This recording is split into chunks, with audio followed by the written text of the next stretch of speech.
সুপ্রিয় শিক্ষার্থীবৃন্দ, আশা করি সবাই ভালো আছো। আজকে আমরা পদার্থবিজ্ঞান বইয়ের নবম শ্রেণীর পদার্থবিজ্ঞান বইয়ের 1.3.4 সাম্প্রতিক পদার্থবিজ্ঞান এই টপিকটা শুরু করব। চলো আমরা শুরু করি। আজকে হলো ক্লাস নাম্বার 2। স্ট্যান্ডার্ড মডেল ব্যবহার করে এই কণাগুলোর ফর্ম ব্যাখ্যা করা সম্ভব নয় বলে বরের জন্য হিগস বোসন নামে একটি নতুন কণার অস্তিত্ব ভবিষ্যৎবাণী করা হয়। 2013 সালে পরীক্ষাগারে হিগস বোসন শনাক্ত করার ঘটনাটিকে তাত্ত্বিক পদার্থবিজ্ঞানের বিরাট সাফল্য হিসেবে ধরা হয়। 1924 সালে হাবল দেখিয়েছেন বিশ্ব ব্রহ্মাণ্ডের সবগুলো গ্যালাক্সি থেকে একে অন্যের দূরে সরে যাচ্ছে, যেটি প্রদর্শন করে সে বিশ্ব ব্রহ্মাণ্ড ধীরে ধীরে প্রসারিত হচ্ছে, যার অর্থ অতীতে একসময় পুরো বিশ্ব ব্রহ্মাণ্ড এক জায়গায় ছিল। বিজ্ঞানীরা দেখান 14 মিলিয়ন বছর আগে বিগ ব্যাং নামক একটি তত্ত্বের মাধ্যমে বিস্ফোরণের জন্য বিশ্ব ব্রহ্মাণ্ড তৈরি হয় এবং সেটি ধীরে ধীরে প্রসারিত হতে থাকে। বিশ্ব ব্রহ্মাণ্ডের সবকিছু একটি অন্যটির দিক থেকে ধীরে দূরে সরে যাবে। তারা বিশ্ব ব্রহ্মাণ্ডের দৃশ্যমান ও গ্রহ নক্ষত্রের গ্যালাক্সির মাত্র 4% ব্যাখ্যা করতে পারেন এবং বাকি অংশ রহস্যময় ডার্ক ম্যাটার ও ডার্ক এনার্জি ধারণা মেনে নিতে হবে, যার গঠন নিয়ে বিজ্ঞানীরা গবেষণা করে যাচ্ছেন। জগদীশ চন্দ্র বসুর অবদান।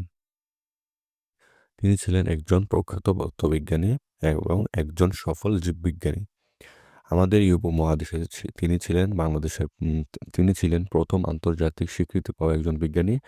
জগদীশ চন্দ্র বসুর পূর্বপুরুষরা থাকতেন ঢাকা জেলার বিক্রমপুরের রাড়ীখাল গ্রামে। তার জন্ম হয় 1858 সালের 30 নভেম্বর ময়মনসিংহে।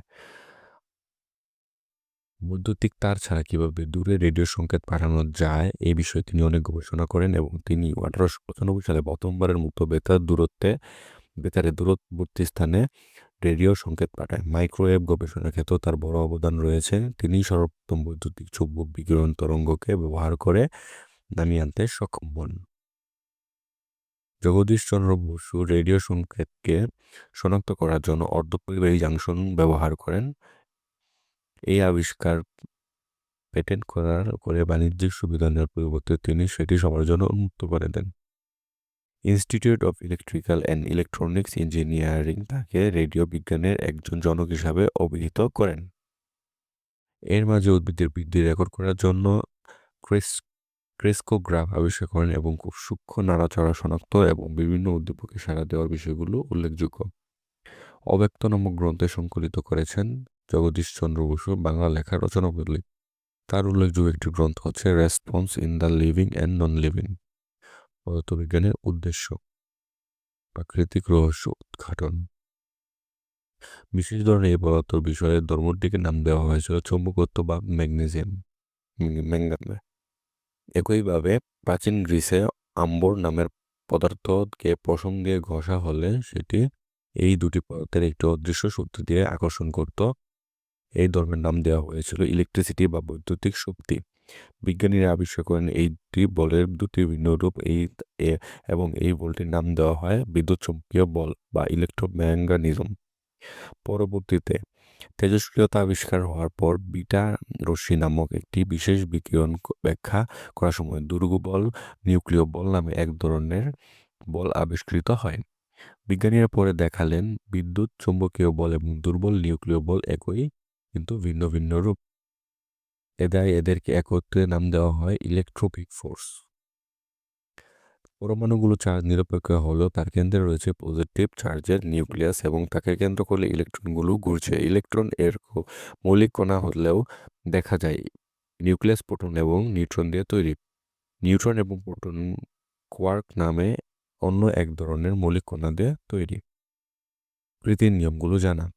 শুধু মাধ্যাকর্ষণের বলের অস্তিত্বের কথা ঘোষণা করে থেমে যায়। নিউটনের মহাকর্ষ বলের সূত্র দিয়ে অত্যন্ত সঠিকভাবে প্রকৃতির এই নিয়মটি ব্যাখ্যা করা যায়। কাজে মহাকর্ষ বলের সূত্র দিয়ে যেরকম একটি শক্তি ব্যাখ্যা করা যায়, ঠিক সেরকম সূর্যকে ঘিরে পৃথিবীর প্রদক্ষিণকেও ব্যাখ্যা করা যায়।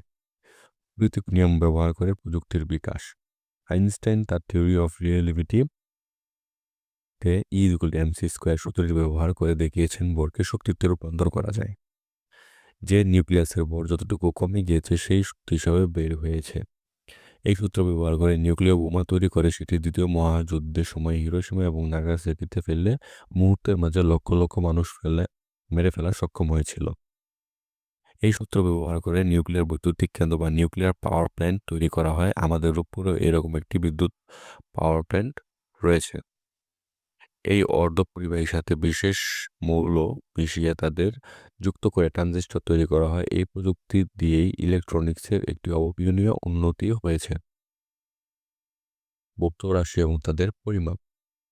ভৌত রাশিগুলা দেখো, দৈর্ঘ্য একক মিটার প্রতীক এম, ভর কিলোগ্রাম প্রতীক কেজি, সময় সেকেন্ড প্রতীক এস, বৈদ্যুতিক প্রবাহ অ্যাম্পিয়ার প্রতীক এ, তাপমাত্রা কেলভিন প্রতীক ক্যাপিটাল কে, পদার্থের পরিমাণ মৌ প্রতীক মোল, দীপন তীব্রতা হলো ক্যান্ডেলা প্রতীক হলো সিডি। 7টি মৌলিক রাশি, এই 7টি দিয়ে সব কিছু বের করা যায়। 7টি এখন দেখো এই মৌলিক রাশি ব্যবহার করে যখন অন্য কোনো রাশি প্রকাশ করি সেটি হলো লব্ধি রাশি। মৌলিক রাশি 7টা কি? দৈর্ঘ্য, ভর, সময়, বৈদ্যুতিক প্রবাহ, তাপমাত্রা, পদার্থের পরিমাণ এবং দীপন তীব্রতা। এই 7টি মৌলিক রাশির আন্তর্জাতিক স্বীকৃত একককেই এসআই একক বলা হয়ে থাকে। এই বক্সে দেখো নিকটতম গ্যালাক্সি কত? 6 × 10⁻19। নিকটতম গ্রহ নক্ষত্র হলো 4 × 10⁻16। ইম্পর্টেন্ট হলো পৃথিবীর ব্যাসার্ধ 6 × 10⁻6। হাইড্রোজেন পরমাণুর ব্যাসার্ধ 6 × 10⁻11। প্রোটনের ব্যাসার্ধ 1 × 10⁻15। সূর্যের ভর 2 × 10⁻13 কেজি। পৃথিবীর ভর 6 × 10⁻24 কেজি। ইলেকট্রনের ভর 9 × 10⁻31। একদিন ইজ ইকুয়াল টু 9 × 10⁻4। এই বক্সটা তোমরা সবাই পড়বে, ইম্পর্টেন্টগুলো বেশি বেশি পড়বে। পরিমাপের একক ইউনিটস অফ মেজারমেন্টস। আলোর বেগ মানটা পড়বে, প্লাঙ্কের ধ্রুবক মানটা পড়বে, ইলেকট্রনের চার্জ 1.6021766634 × 10⁻19 কুলম্ব। বোলজম্যান ধ্রুবকের মানটাও তোমরা পড়ে নিবে। এখন দেখো এখানে কি আছে। সেকেন্ড, সিজিএম পরমাণুর 9.1926317702 স্পন্দন সম্পূর্ণ করতে যে পরিমাণ সময় নেয় সেই হলো 1 সেকেন্ড। শূন্য মাধ্যমে 1 সেকেন্ডে 299792458 ভাগের 1 ভাগ সময় আলো যে দূরত্ব অতিক্রম করে সেটি হলো 1 মিটার। কিলোগ্রাম প্লাঙ্কের ধ্রুবক দিয়ে ভাগ দিলে যে ভর পাওয়া যায় সেটি হলো 1 কিলোগ্রাম। অ্যাম্পিয়ার প্রতি সেকেন্ডে এত সংখ্যক ইলেকট্রন সমপরিমাণ চার্জ প্রবাহিত হলে সেটি হলো 1 অ্যাম্পিয়ার। মোল যে পরিমাণ বস্তুতে অ্যাভোগাড্রো ধ্রুবক, অ্যাভোগাড্রো এটা 6.023 × 10⁻23 সংখ্যক কণা থাকে তাকেই বলা হয় 1 মোল। কেলভিন যে পরিমাণ তাপমাত্রা পরিবর্তনে তাপ শক্তির পরিমাণ এত পরিবর্তন হয় সেটি হচ্ছে কেলভিন। ক্যান্ডেলা সেকেন্ডে 540 × 10⁻12 বার কম্পনরত আলোর উৎস থেকে যদি একটি স্টেরোডিয়াম ঘনকণে 1 ওয়াটের 683 ভাগের 1 ভাগ বিকিরণ তীব্রতা পৌঁছায় তাহলে সেই আলোর তীব্রতা হচ্ছে 1 ক্যান্ডেলা। এটা তোমরা পড়ে নেবে। মাত্রা রাশিটি কোন কোন মৌলিক রাশি? দৈর্ঘ্য মাত্রা হলো এল, সময় টি, ভরের এম দিয়ে কিভাবে তৈরি করা হচ্ছে সেটাও জানা থাকতে হবে। একটা রাশি বিভিন্ন মৌলিক রাশি যে সূচকে পাওয়া যায় সেটাকে মাত্রা বলে। ত্বরণ আবার সময়ের বেগের পরিবর্তনের হার হলো মাত্রা। বেগ আবার সময়ের সাথে অবস্থানের পরিবর্তনের হার। বেগের মাত্রা দেখো কি? দূরত্ব বাই সময়, ক্যাপিটাল এল টি, এল টি ইনভার্স 1 হলো বেগের মাত্রা।